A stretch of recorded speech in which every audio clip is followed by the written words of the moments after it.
Paz seja com todos. Vamos tratar neste trabalho a respeito do povo de Santal, Índia. A exemplo do que aconteceu com os suecos e italianos, entre outros, que fizeram suas missões na América do Sul, os noruegueses, dinamarqueses, entre outros, também levaram as boas novas a países africanos, indianos e asiáticos. Enfim, situada na região de West Bengal, Bangladesh, Santal conta hoje com 7,5 milhões de habitantes, que na sua maioria, gente, é hinduísta e cristãos. E embora suas origens de idioma austro-asiático remonta 3.500 a 4.000 anos atrás, foi somente no século XIX que essa tribo ganhou conformação de cidade, ou mais precisamente no ano de 1832. Já em 1867, o missionário norueguês Lars Skrefsrud e seu companheiro dinamarquês Hans Borisson descobriram este povo, na época então composto por 2,5 milhões de pessoas, vivendo de forma modesta ao norte de Calcutá, na Índia.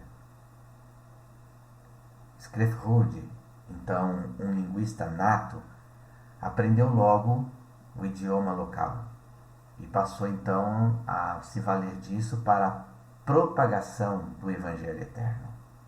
Ao propagar a vida e morte e ressurreição de Cristo, os ouvintes de Santal ficaram entusiasmados. Mas esse entusiasmo, acredito que foi maior para os missionários, porque logo que eles propagaram essas boas novas de salvação, surgiu um falatório, um comentário, e entre estes o de um sábio da terra chamado Colin, que associava o nome de Cristo a um certo Deus Thakurgil. A expressão, em suma, era essa: o que este estrangeiro está dizendo deve significar que Thakurgil não se esqueceu de nós depois de tanto tempo. Óbvio, Skrefsrud, perplexo, como aconteceu com outros missionários, ficou intrigado se eles conheciam o Deus único e estavam com o interino, então por que eles adorariam o Deus Thakurgil em lugar do Deus verdadeiro? Mas, para sua surpresa, Thakur é uma palavra santal para verdadeiro e Gil para Deus, o Deus verdadeiro. E ele quis saber a respeito de Thakurgil. E o sábio Colin orientou de que os seus ancestrais o conheciam no passado. Adoraram-no e serviram-no. E, obviamente, o missionário, ou ambos os missionários, quiseram questionar, porque já que conheciam ao Deus verdadeiro, porque não o adoravam em lugar de adorar o sol, ou pior, adorar aos demônios? Colin decidiu então contar-lhe a história desde o princípio,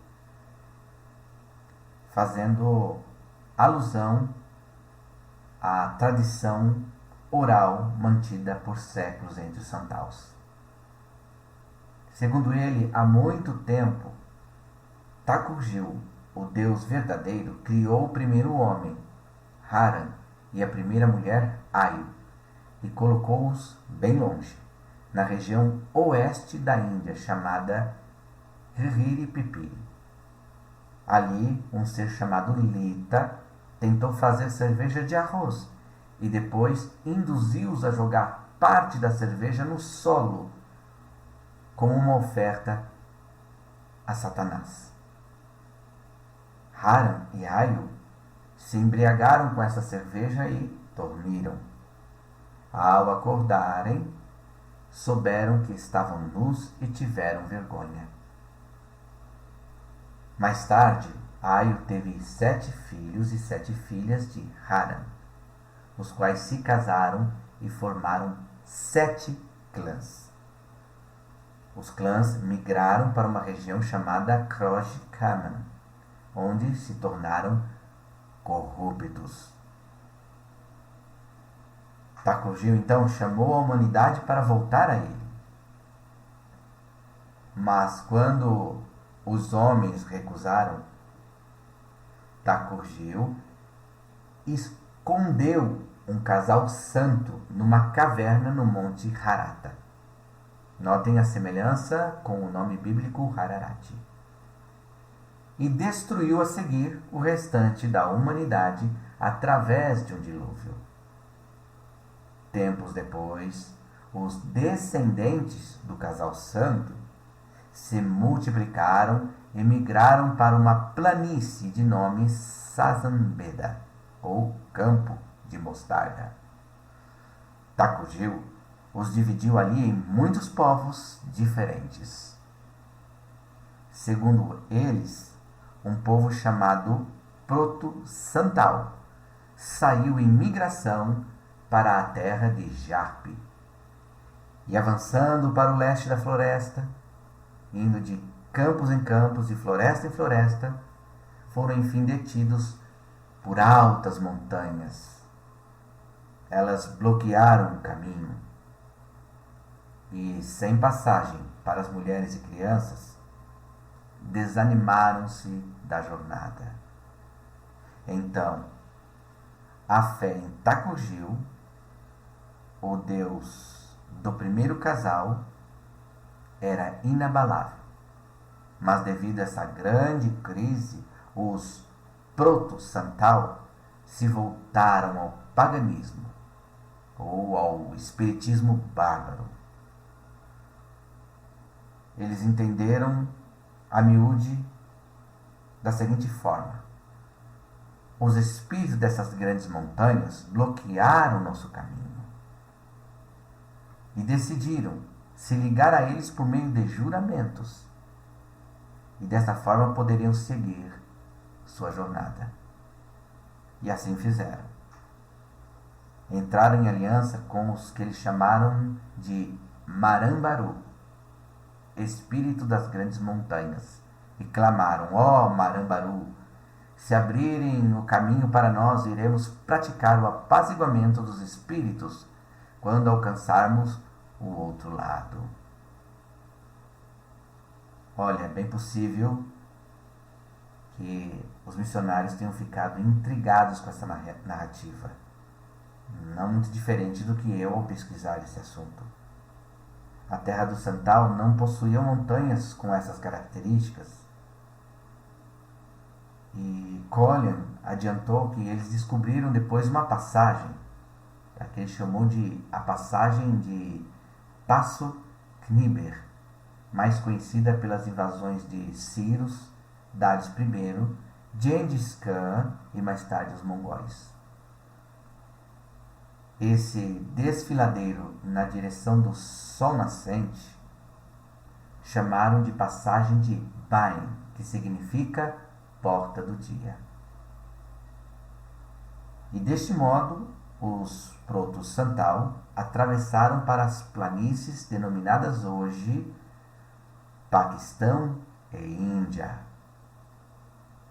Migrações subsequentes os impeliram, os empurraram mais para o leste, até as regiões fronteiriças entre Índia e atual Bangladesh.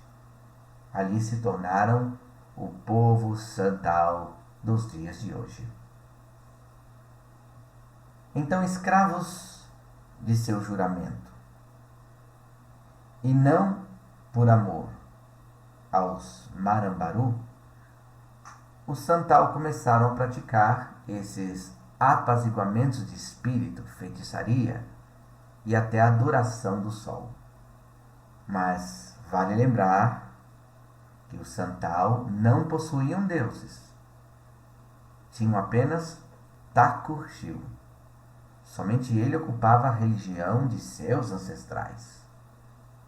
mas assim se fez. Todo tipo de adoração se fez ao Deus Sol.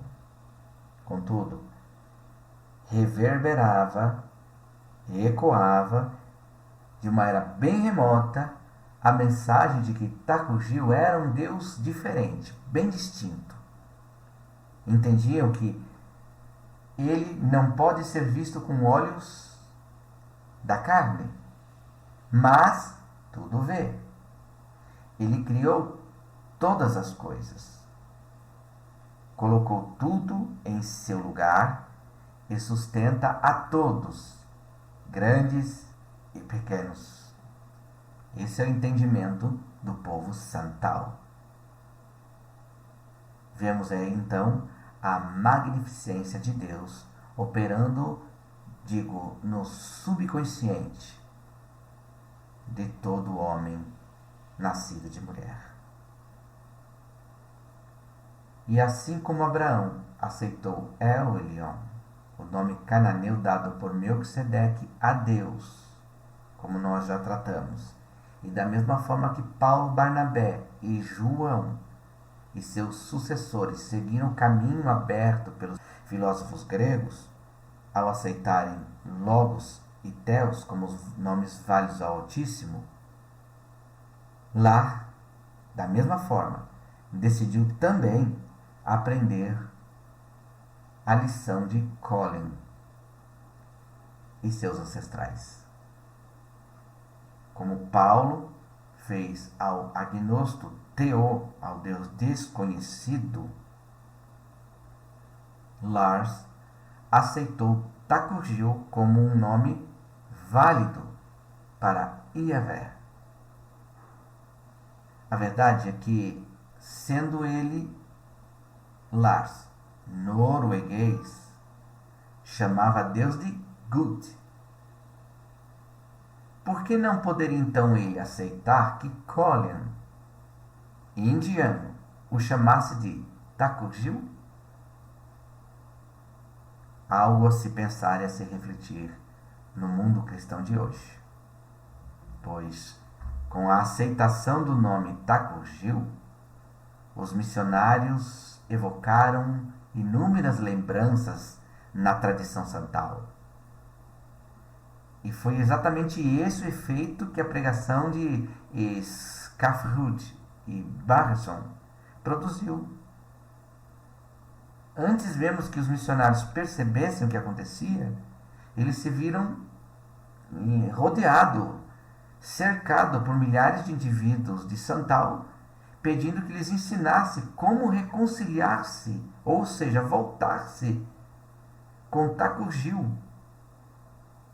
por meio de Jesus Cristo. A ideia de Takuji empolgou de fato, e cerca de 80 batismos diários foi realizado num certo período. Meus irmãos, 80 batismos por dia significava naquele tempo que as jovens igrejas Santal na Índia hindu cresciam 500 vezes mais depressa do que a maioria das igrejas da Europa cristã. Skafrud contou 15.000 batismos durante os seus anos na Índia. E depois de poucas décadas, mais de 85.000 crentes foram batizados por meio de sua missão. Acho interessante destacar que existe uma diferença tênue, mas é um divisor de águas entre a concepção do cristianismo para o oriental e para o ocidental. Percebe-se que aqui a religião cristã ocidental encara o cristianismo com sofrimento, com pesar, e o cristão está sempre esperando a dispensação de algo, o benefício do evangelho, enquanto que o oriental ele canta, dança, jubila, salta de prazer, de alegria, é festivo, é algo a se considerar, algo a se pensar. Existe então uma diferença de concepção do que é Cristo para o Oriente e o que é Cristo para o Ocidente.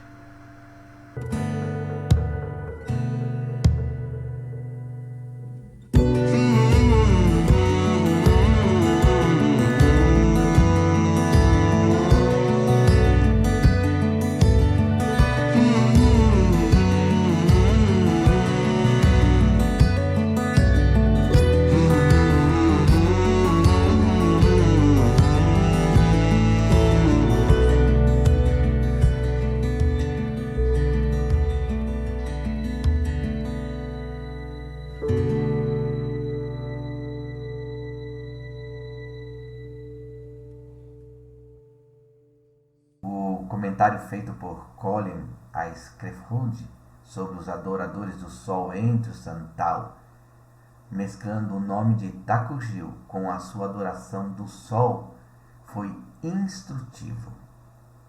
Da mesma forma, o rei de Sodoma tentou insinuar-se na vida de Abraão. Os adoradores do Sol, ou idólatras, muitas vezes podem tentar obter maior prestígio em seus rituais, associando a eles o nome de Deus. Os que praticaram o ocultismo fizeram ocasionalmente, ou fazem, o mesmo com os nomes europeus para o Altíssimo. A exemplo do que citamos, God, Gott ou Good. Analisemos outro caso. Huáscar, 12º rei do Império Inca. Nós falamos sobre Pachacuti, e ele foi o 9º. Huáscar mandou erigir um ídolo de ouro numa ilha no lago Titicaca e chamou-o de Viracocha Inti. O nome do deus grego Zeus é outro exemplo. Vamos comparar Zeus com Deus e Deus. Os três nomes começam com a letra Z, T, no caso do T, utilizando o grego teta, com E e A, ao invés de só TH, e letra D, que exigem que a ponta da língua esteja entre os dentes ou imediatamente por trás deles. Se quiser fazer o teste, diga a palavra Zeus, Deus, Deus. Os três nomes destacam o que os linguistas chamam de vogal e média aberta no segundo espaço. O terceiro espaço, nos três nomes, contém as vogais O ou U, posteriores fechadas. E os três nomes preenchem o quarto espaço com a sibilante S. Os. Em último lugar, os três compartilham de um sentido semelhante. Então vamos agora reconstruir, teoricamente, a história através desses termos. No princípio, antes do grego e do latim se diferenciarem como línguas distintas, havia um vocábulo original, talvez Deus, que era um nome pessoal para o Todo-Poderoso.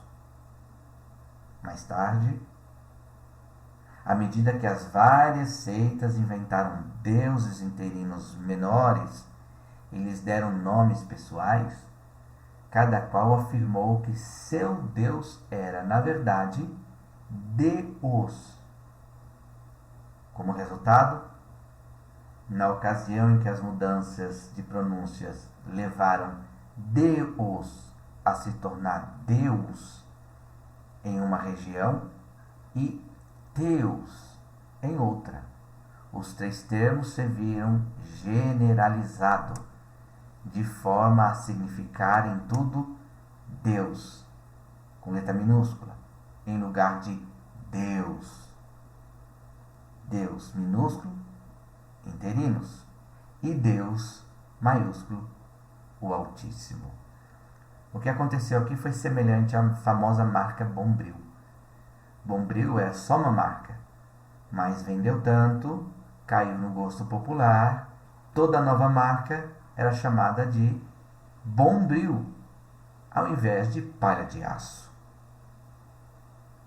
Isso aconteceu com o termo Deus.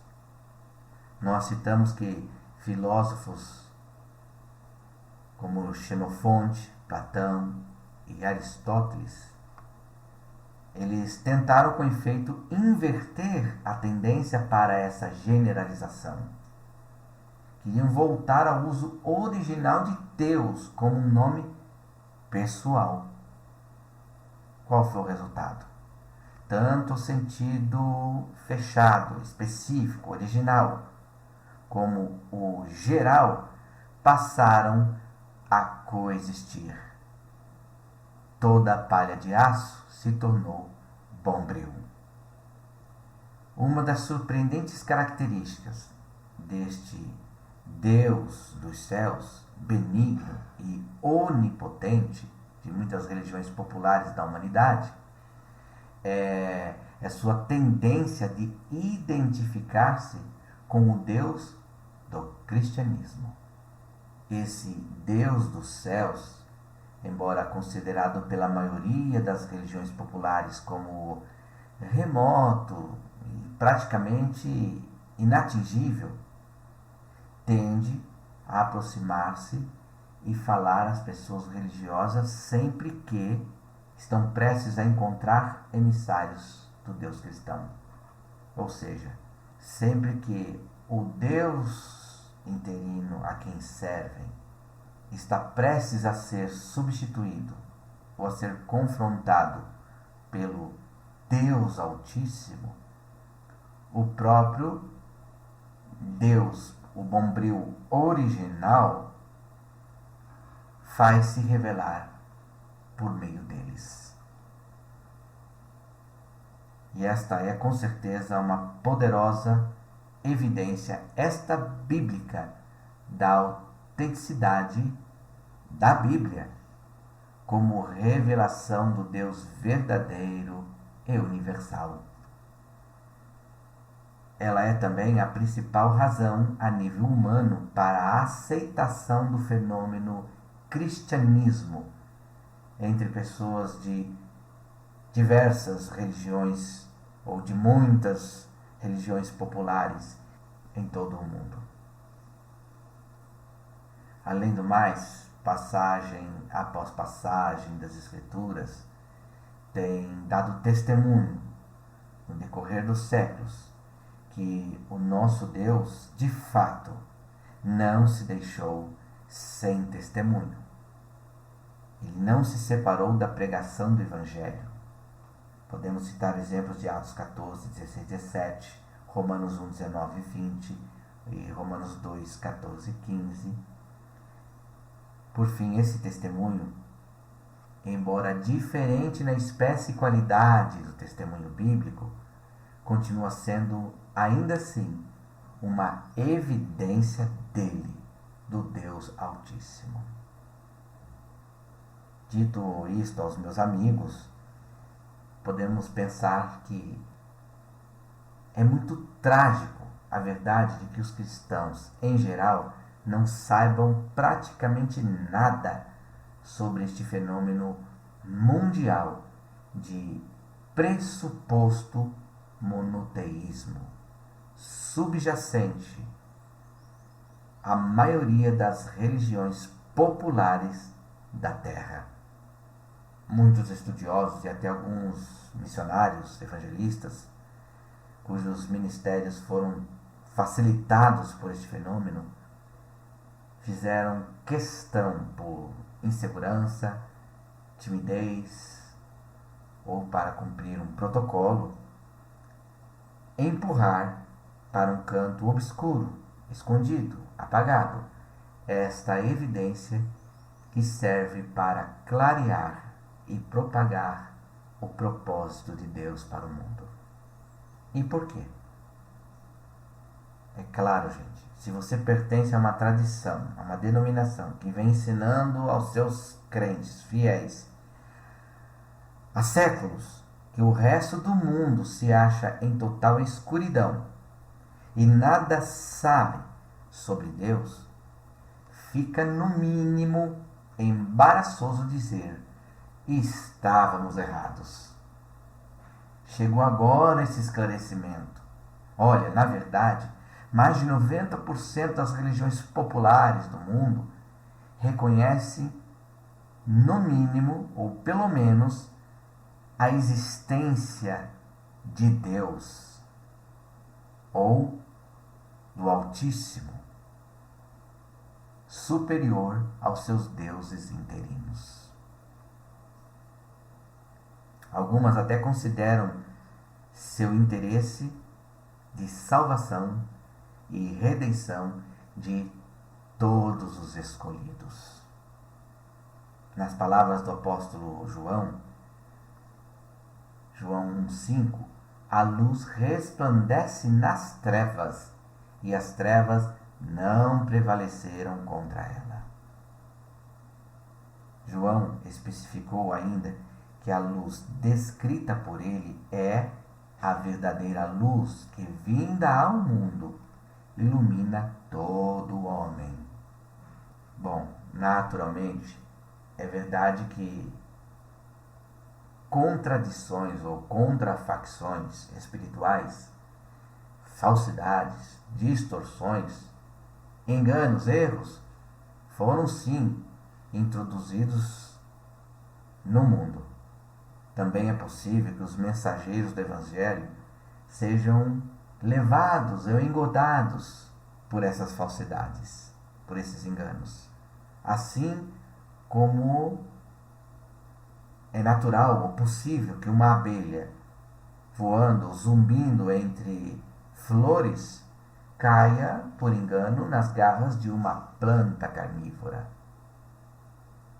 Mas em sua essência, as abelhas não deixam de colher o néctar, com medo das plantas carnívoras, ou das teias de aranhas, ou de insetos como o louva-a-Deus. Continuam forjando mel.